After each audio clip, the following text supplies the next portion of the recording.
Seattle has also been a very surprising team in the sense that I don't know that they're going to continue to play all season long at a 6-4-2 pace, but they needed to be competitive, right? Yes. And they are. And I think it speaks to the improvements that they made over the summer. Bjorkstrand, Burakovsky, Beniers, the three Bs, adding Beniers in on a full-time basis. He's picked up right where he left off in his 10-game stint last year to end the season. It's hard to do at the NHL level. And so he's a really talented piece. And who knows what happens with Shane Wright? It's still think that he needs to go to Kingston. Oh, yeah. We'll see.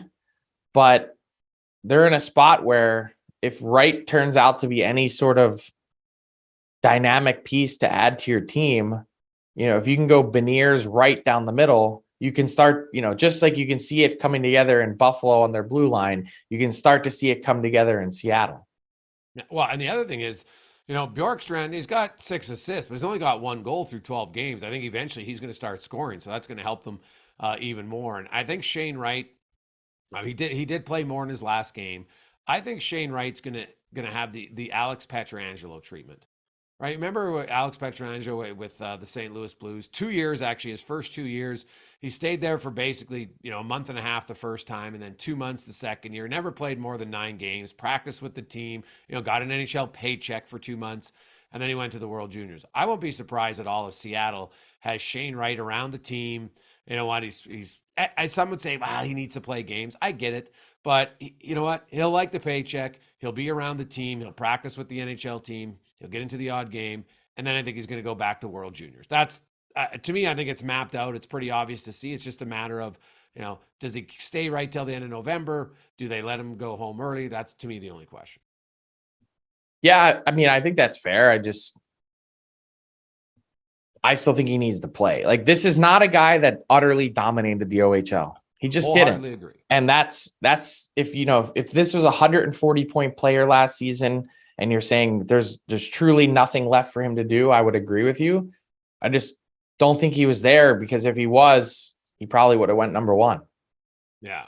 Yeah, no, that's totally fair. I think that's valid. And I want your coach is giving you the answer. Yeah. Dave Haxtell, as uncomfortable as it is for Ron Francis and Shane Wright, who wanted him to be there all year, your coach is telling you he's not ready. Yeah, and you know what, Frank? I love that you said that, because very different players, very different positions. But Edmonton kept Jesse Puljujarvi around as the number 4 overall pick, Frank. Now, he didn't play 8 minutes a night, but he didn't play a ton. He wasn't NHL ready, right? He scored 1 goal in his first game, and then he didn't have any goals for the next 30-some. Now, he was able to go to the American League because he was a European player, right? But then even the next year, up and down like a yo-yo. When the coach, even if the GM doesn't want to agree, your coach is the one who makes the decisions on ice time. At least it should be in a healthy coaching GM relationship. And even if you don't have to agree sometimes, a GM, I think, has got to be like, okay, you know what? Hey, right now the coach doesn't think he's ready. Well, let's put him where he's the best place to possibly play.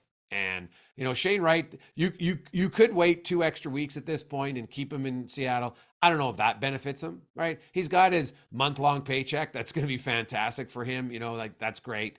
He had his bonuses too, and he'll get his second bonus like most guys here in January. So financially, he's fine, but he needs to play and gain some confidence. So if I was Seattle, I wouldn't wait much longer, right? At least Pietrangelo, I looked at his minutes, like he was playing minimum 14 a night and sometimes 17. I know he's a defenseman, but playing 8 minutes a night once every week isn't ideal. No, it cannot last. No, but Seattle's a big surprise. Like they're off to a very positive start, and Seattle fans should be pretty happy.